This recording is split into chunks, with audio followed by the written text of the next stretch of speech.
This one has been sitting around for a long time, but now Type O is finished.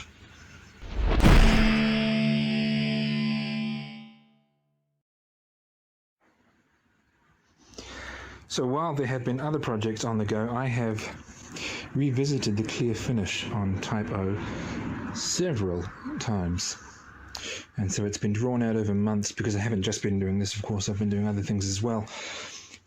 You know, there have been little spots where I've sanded through and then I have, resanded and refinished that area and then dried it. And then when touching it up for the final, what I thought was the final time, I did the same thing again, perhaps in a slightly different spot. It's as good now as I need it to be, and it's better than it ever has been before.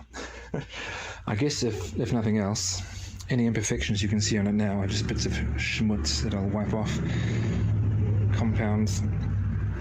If nothing else, it's given me more of an appreciation of how careful one must be when wet sanding and polishing the clear finish. Right, it's probably time to rub this up clean and, well, not quite assemble it because I haven't finished finishing off the neck, so I'll do that now. So in a previous video, I scalloped the frets on this neck for the Type O guitar, and the neck is just about done. Just about. When I first made this guitar, I was still in the business of using old Fender-style neck screws to bolt on the neck. They're in odd locations, but I guess I just thought it looked nice on the body. Anyway, I no longer do that. As you can see, I've got the threaded inserts in there, and I don't want those holes to remain, so I'm going to plug those holes up, and that won't take long, and it's not complicated. I'm just going to drill them out with a 10mm bit, and then with my plug cutting bit, cut some 10mm diameter Rimu plugs and glue them in. I'll cut the plugs first, just because, well, the plug cutting bit is already in my drill press.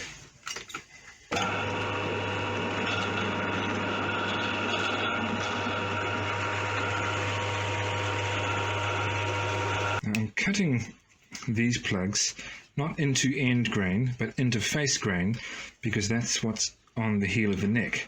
And I want them to not completely match, because they won't, but at least it looks somewhat natural.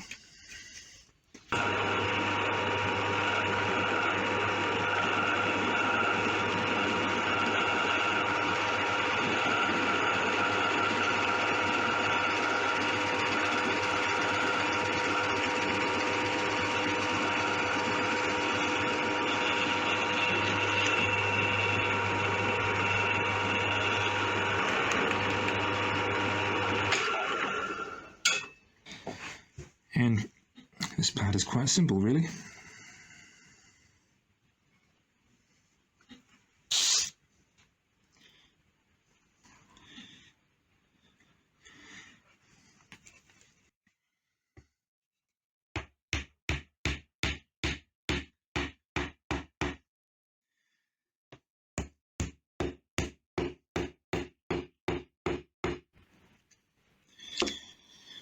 And I'll let that dry. And tomorrow, I'll trim those down.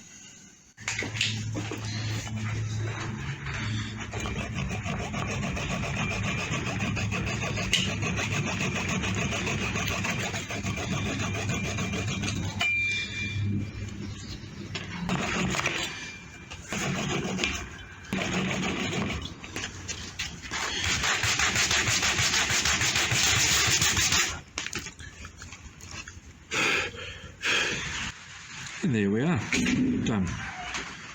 So, until now, most of my guitars have not had any logo on the headstock.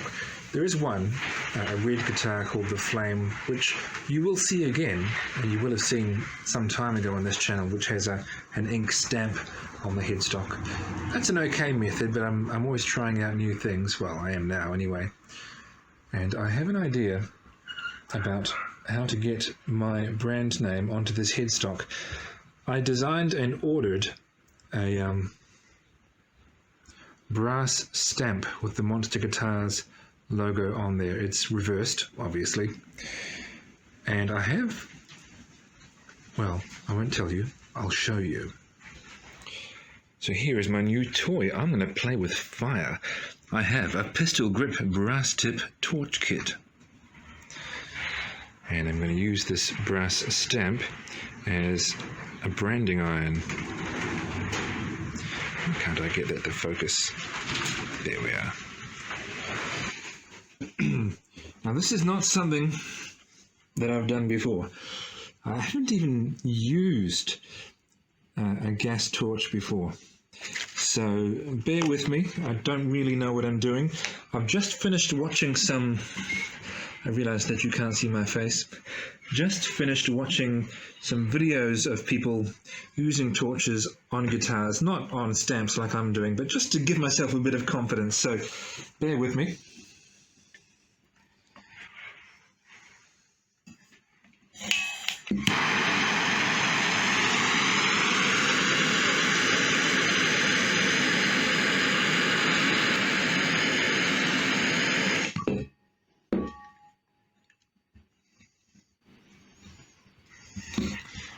I have no idea how close to being hot enough this might be, but let's just see what happens, shall we?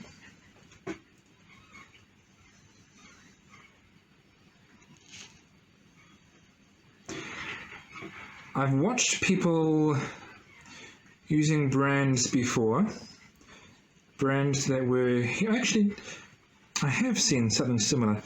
I watched people heating brands and then holding them onto wood like this, and they held them on for about a minute, which seems like an awfully long time.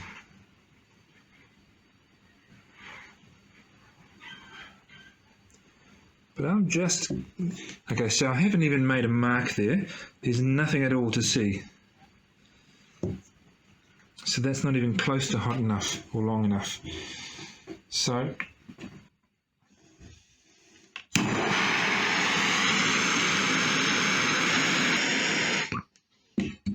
I can smell what might be the metal getting hot, which I guess is a good sign.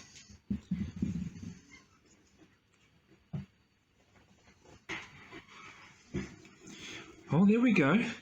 Okay, I knew that I was taking it off too soon, but you probably won't be able to see it very well from there, but that's starting to look like it's going to turn out well. I'm encouraged by that. The rest of it's quite light because I didn't hold it on very long, but that's cool. That's fine. I'll just heat this up a bit more and try again.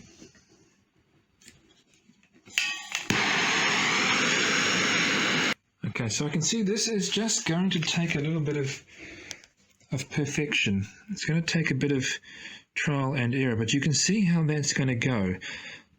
If I had done that one for, say, 10 more seconds, I think it might have been ideal, because it wouldn't have been quite like that. But there was pretty even pressure all over the whole thing. I'm going to try this off camera.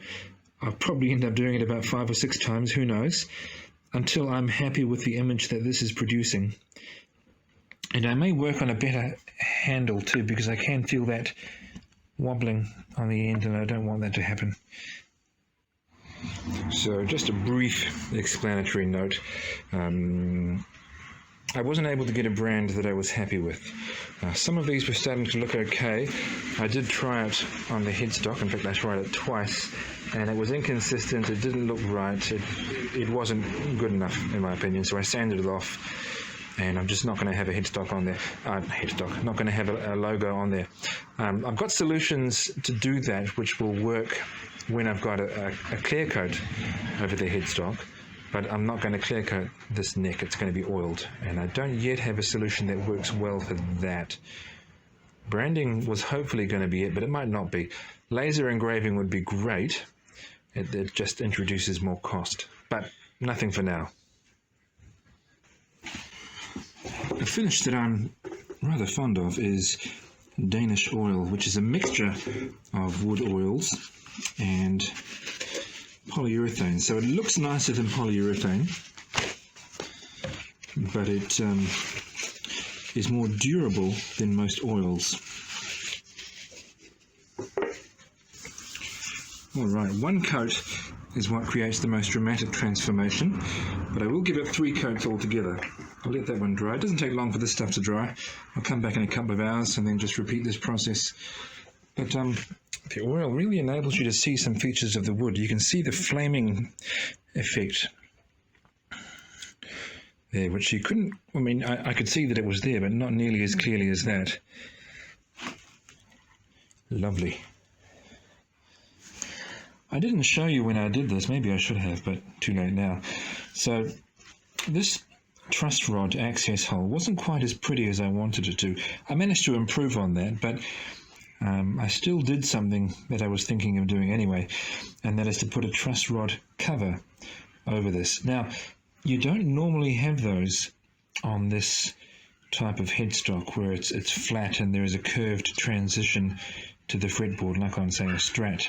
You don't see a Strat with a truss rod cover. So what I did is I took a plastic one that's made for a Les Paul type guitar with a back angled headstock, and I heated it up with my heat gun and then just pressed it into the shape of where I would want it to sit. And I think it looks pretty good. It looks a bit ragged now because it still has the protective clear film on it, so the edges look a bit fluffy. You can hear my dog barking in the background. We got a dog in 2020. That was exciting.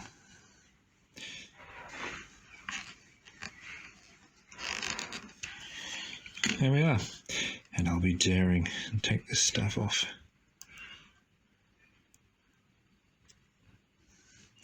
Like peeling a sunburn.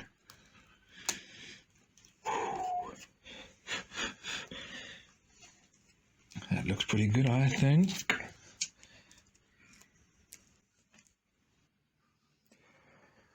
All right. We're looking at this upside down, but I've put it all together and done the wiring. I never really show me doing the wiring because it's boring. I guess I just string it up, and when I string it up, that's when I do the final adjustments in the nut slots. String it up and see how she plays.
Well, it passes the test of does it work?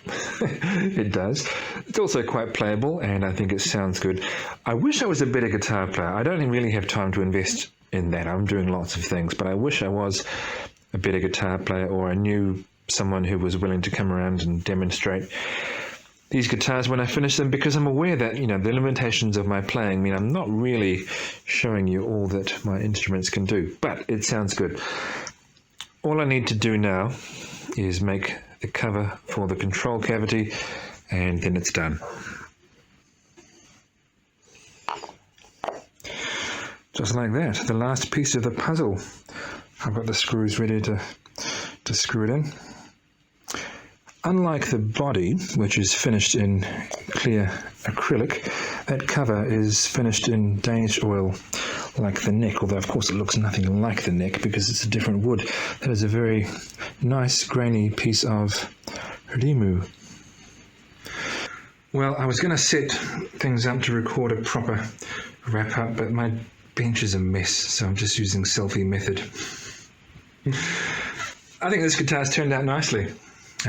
Looks good, feels good, sounds nice. So those seem to be the sorts of things you want in a guitar. It is not spoken for yet. So if you want to buy it, and if you're in New Zealand, that is my caveat at the moment, drop me a line. Leave a comment on this video. I'm thinking of ways you should contact me.